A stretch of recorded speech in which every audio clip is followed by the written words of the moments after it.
If you're a regular dude like me, who can't meet his girlfriend amidst a seemingly endless pandemic, I suggest a working solution. That, my bros, is to have a Discord movie date. You heard it right. Nothing organizes a relationship better than Discord. Get it? Not a paid advertisement. On weekends, my girlfriend and I will enter our own sweet server to watch a film of our selection. You could say that we're at the opposite ends of the spectrum. I'd suggest we'd watch Charlie Kaufman's I'm Thinking of Ending Things, but she's more interested in Disney Pixar's Soul. To compromise, Saturday's mine and Sunday's hers. And often, we'd realize that we've watched two different films from different studios that somehow share a similar premise.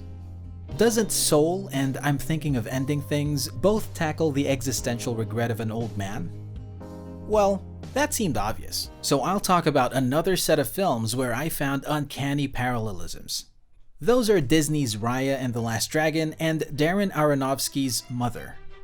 In case you're unfamiliar with these two films, take the spoiler alert, and let me give you a backgrounder. Raya and the Last Dragon are Walt Disney Pictures and Walt Disney Animation's latest computer-generated feature film, released on March 5, 2021, directed by Don Hall and Carlos Lopez Estrada.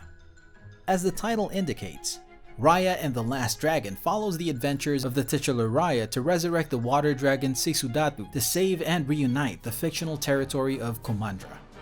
While the story of Raya and the Last Dragon centers on the concept of trust, it also provides undertones concerning climate change. Mother was a 2017 American psychological horror by Darren Aronofsky, which centers on a couple in an Eden-like house. Aronofsky's Mother features several parallelisms to the Bible and was also known to advocate against climate change. In the end, it would be revealed that the unnamed house patriarch was, in fact, God, and his wife, the mother, was Mother Nature herself. However unnerving the film's visual is, the message is quite simple. God tolerated humans so much, he almost enabled us to destroy our own world. You might be asking me, hey, just because both Mother and Raya and the Last Dragon tackled climate change, that doesn't mean they're the same exact film. Of course, I know that. However, there are several interesting similarities between the two, not only in their theme, but also in the story structure and morals. Raya and the Last Dragon opens up by telling us the legend of how the people of Kumandra once lived with dragons until the Drooms, entities that turn living beings into stone, invaded the land. A gem infused by the dragon's magic and sacrifice was created to repel the Drooms. This dragon gem brought back the prosperity Kumandra once lost, and according to Chief Benja, Raya's father, they think the dragon gem magically brings us prosperity. Mother opens with a burning woman staring right into the camera. Then it cuts to the man, known as the poet, placing a gem on some sort of pedestal. After placing it, we immediately see how the gem restored the burnt house. Both gems would be broken to signal the story's inciting incident, the part where the problem arises and complicates.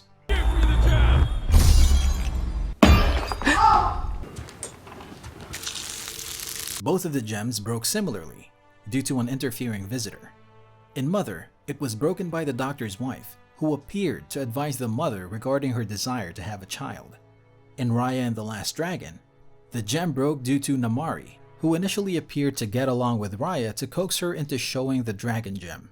Both of the protagonists, the mother and Raya, were doubtful of these visitors right from the start.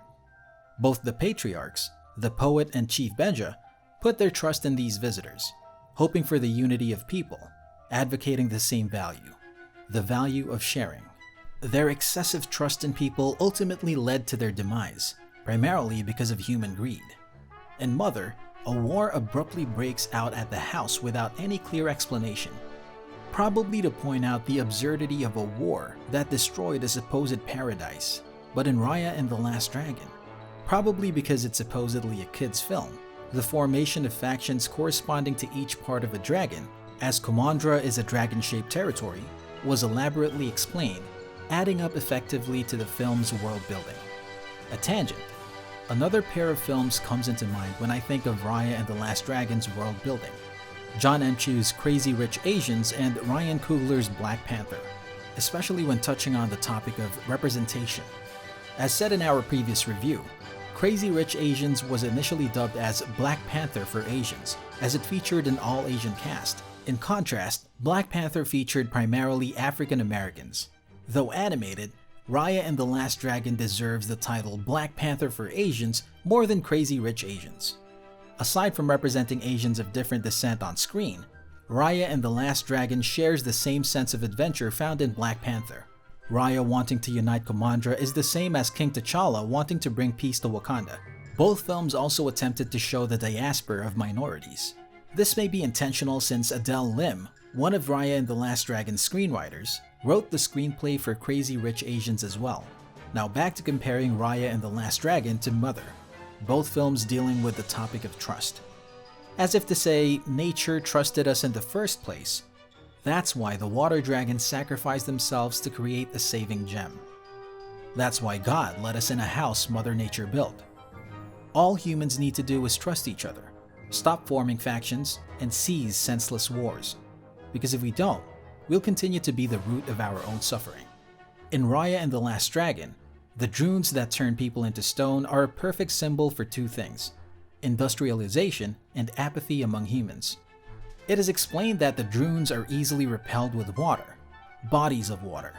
Later on, it is revealed that the dragon gem possesses the powers of the water dragons combined, such as rain and fog, a water-related phenomenon that naturally occurs but vanished along with the dragons.